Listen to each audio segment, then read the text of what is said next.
Hello and welcome back to XNVR. I am Christian, and again, we are here with Elder Scrolls Online. Obviously, in the last video, I gave you just kind of a little look at a lot of the world, travel to a few different places just to show you kind of how the game looks, explain a couple of things. And this time, what I wanted to go through was some of the content with regards to easily accessible dungeons and activities. And where we are right now, still in the Somerset Isle as we left off in the last one, this place, Sunhold, is a what's called a public dungeon. So you have, out and about in the world, you have a couple of different things. You have delves, which are easy to do solo instances, where you'll go either into a cave or a ruin or something like that. And there'll be slightly harder monsters, but not anything that isn't doable. And in there, you'll always have, a sky shard. There'll be an end of dungeon boss for you to take on, and usually some chests with randomized loot in there. Then the next step up from that, you have a public dungeon. Now, what this is a little bit more difficult than a delve. There will be multiple bosses, but it is also open. So anyone who goes in there in the same server space as you, anyone who's in the same version as you, when they walk into this public dungeon, you'll be able to see them, you'll be able to interact with them, you can team up with them. Just like in Delves, but this is kind of like a step up in difficulty, and also the amount of content there is to do inside. So I thought Delves, they're okay, but they're pretty bog standard, and you'll, as soon as you start the game, within, like 10-15 minutes, you'll be in a delve. You'll see that, no problem.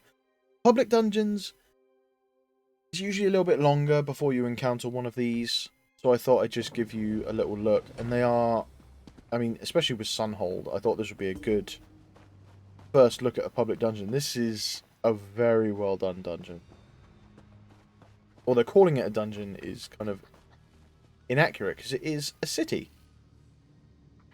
An entire city for you to run around, killing enemies, and multiple bosses. And while some of the base game content, like a lot of the delves in the base game areas, are pretty basic and kind of boring, not a whole hell of a lot going on there, the public dungeons are something else. Their design tends to be much better, more intricate, more things going on, more things to do. In fact, you'll usually find more than one quest to do in a public dungeon. So let's have a quick look around Sunhold. See what we can find. So there's usually enemies here, so I'm guessing someone else has just come through here. But there'll be, like, as soon as you enter, there'll be a quest giver, and it will explain some of the story, what's kind of going on here, why this place is in turmoil, why you need to get in there and deck someone. So yeah, there's definitely someone else just coming here ahead of me, so around every single corner there are these snakeskin pirate marauders, berserkers, whatever the hell they are. I can't really remember the story quest for this place. It was so long ago that I actually did it. I should probably redo it on one of my lower level alternate characters. Oh, chest. Loot. Ah, so lockpicking. So, as in previous Elder Scrolls titles, there is lockpicking. It is done slightly differently here, though. So you just press down until you start to get resistance on the pin, and it shakes a little, and then you let go, and it just locks into place. There we are. That was only a simple lock. Some of them... Ruby, Ash, Bow, Frost, and nothing special. That was a simple lock. So there are multiple difficulties all the way up to master locks, and basically what changes is that they could be, the margin for error on each pin gets smaller and smaller when you go up in the difficulty. Not only that, but you get less time, because if you saw there was a timer along the bottom that's counting down, and once that gets to 0, you just fail and you have to retry picking the lock. With a master lock, that timer counts down really quickly. What I'll probably do is I'll queue myself for a dungeon. So, as I said, this is a public dungeon, but then you also have dungeons. Now, for those, you can either... Yeah, the boss that I normally struggle with is already dead. I can wait for him to respawn while I explain the whole dungeon thing. You can either, in the real world space, you can go and find the entrances to these dungeons, team up with people, like friends, and then just literally walk through the door. Or you have, no, that's my friends list, the group and activity finder, the dungeon finder. You can either just join a random dungeon where it will find a team for you and then just pick one of the dungeons at random and stick you in it. Or, so there's normal and veteran dungeons, and it's just the same dungeon but with the difficulty cranked up on veteran. Or, if there's a specific dungeon you want to do, but you don't have a group of people to do it with, you can just... Oh, I'm being attacked. You can select the dungeon,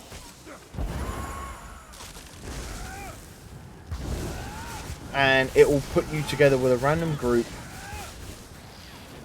and teleport you instantly for free to that dungeon, which is very, very handy because it means you can just go around doing whatever the hell you want and not have to worry about traveling to the actual area, which is nice. Come on, boss, come back. So yeah, say if I wanted to go to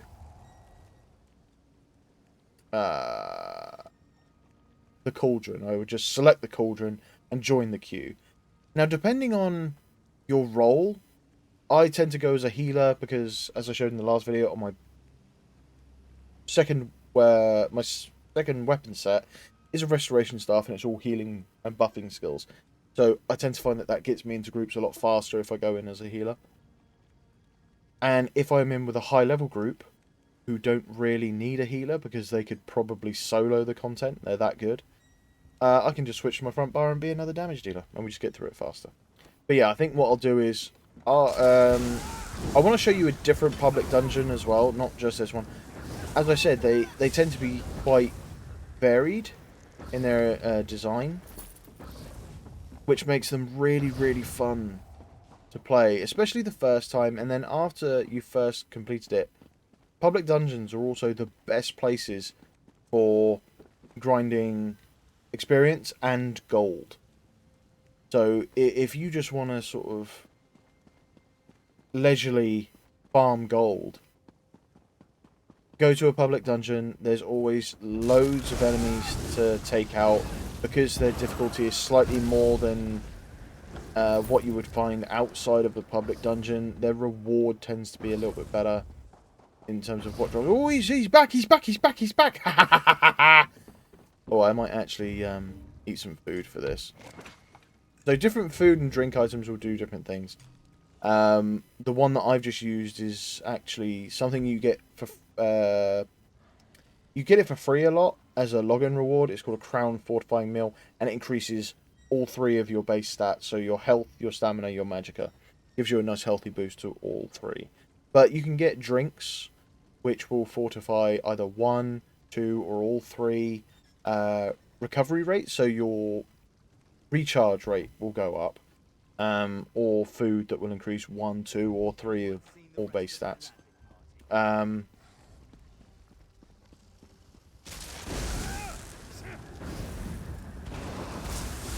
But yes, this guy tends to really, really irritate me. Oh, it's actually going very, very well. Yep. I obviously haven't fought him in some considerable time because that was much easier than I remember it being. Or perhaps the last time I fought him was on one of my lower level alternate characters. But it felt good. It felt good to just completely destroy him. That felt nice. Oh, also, before I get too far off the topic of different types of dungeons, you also have trials. Now, trials are much like raids in other games. In fact, it is pretty much just a raid, but it's a much tougher dungeon, which really needs to be completed with a large team of people. So in this game, you will have a party size of 4. You'll have a tank, 2 damage dealers, and a healer. But in a trial, you will have 3 teams of 4. And you'll work your way through the trial. And again, you can... There isn't a automated queue you can join for a trial. But there's almost always, you know, all day, every day, there will be people shouting in the chat that they need people to do this trial or that trial. So you can always just say, yep, me, I'll join in. And you can get into trials quite regularly. But the best way to do a trial, as with the best way to do a raids in games like, you know, WoW, you would always have a guild.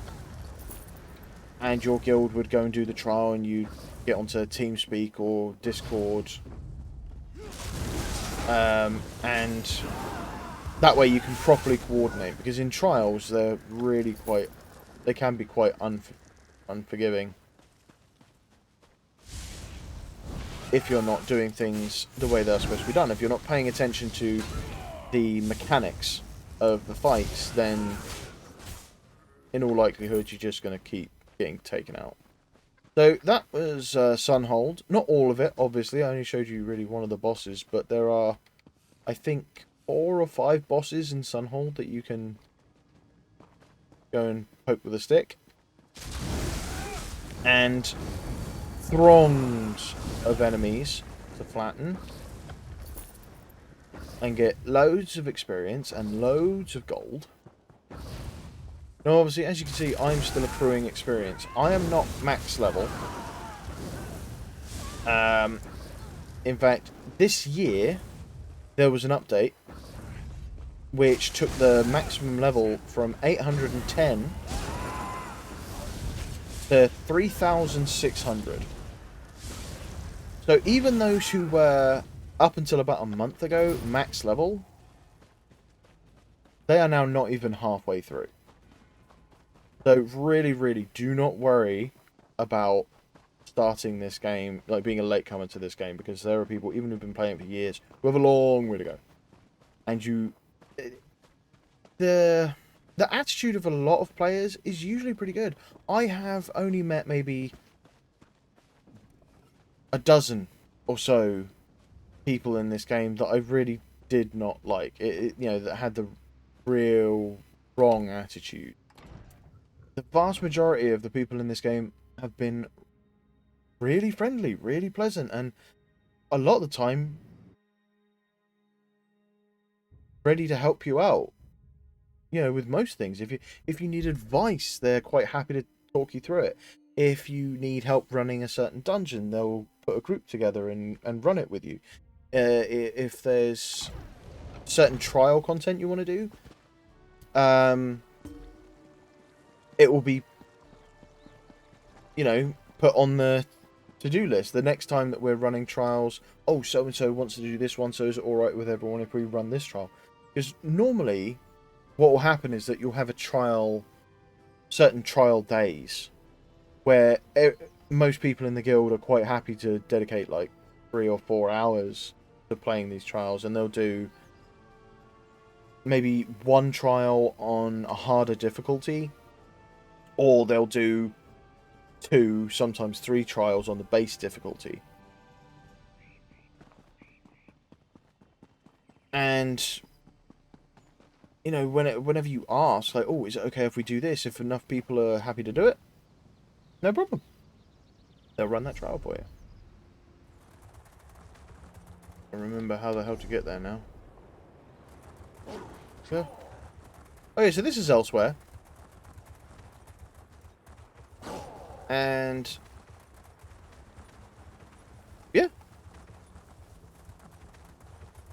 cool. It's cool. Definitely looks a lot better than Alakir Desert. Ah, that's the bridge I want to be on. Don't fall down. Yeah,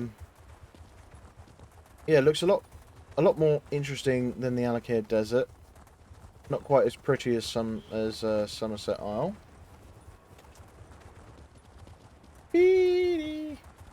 Whoop! That's gonna hurt. Ow!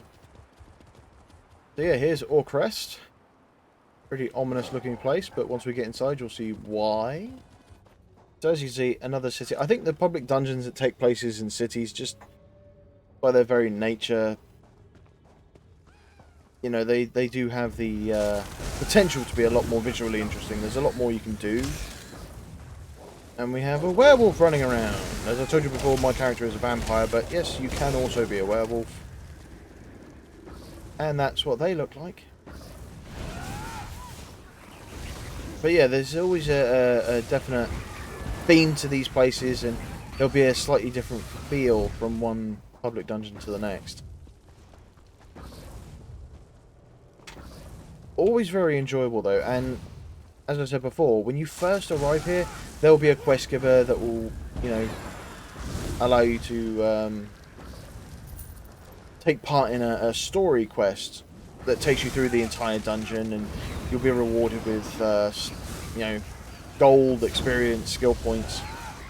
Usually, when you finish the quest as well, you'll end up getting one of the set pieces for the area. So each area will have multiple sets, and those sets will have effects depending on how many pieces you have equipped. So for this one, I'm using the Robe of Winter's Spite.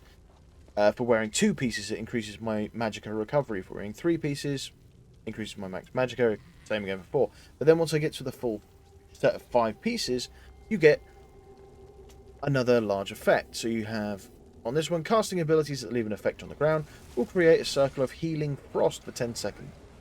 You and your group members restore so much health every second while inside the circle. That is extremely handy, especially for tanks, and also as a healer, as I tend to be. There are times when you can't out heal the damage that's coming in. So anything like that, a set bonus, which gives you that extra oomph to your skills, always welcomed. But for me, when I'm playing solo, it just means that I don't have to focus so much on actually casting healing skills.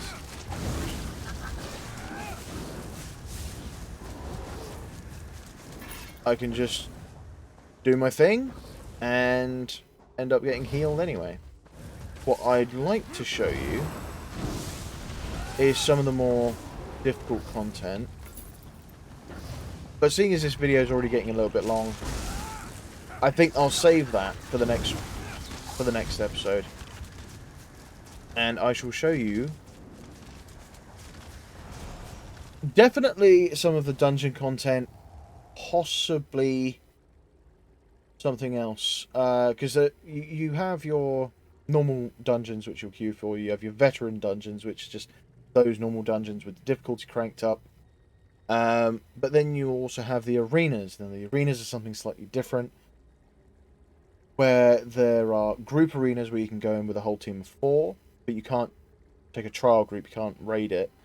Or there are solo arenas. Solo arenas are fiendishly difficult. In fact, what I might do is, if I can convince her, I might get my lovely, lovely partner to show you some of the solo arenas, because I'm fairly useless at them, whereas she seems to have mastered them. But I'll beg and plead and see what I can get done for you. Otherwise, it will just be you watching me fail for 20 minutes, dying repeatedly to mechanics that I just can't wrap my head around. Either way, fun! So, thank you very much for watching, and I shall see you all in the next video. Please, if you like this, hit subscribe, hit like, it really helps us out, and leave a comment for anything you'd like to see. Not just related to Elder Scrolls, but if there's any games in particular you'd like us to review or play, or just you want to watch us fail at, leave it down in the comments section. Okay, thank you very much, and I'll see you next time. Bye!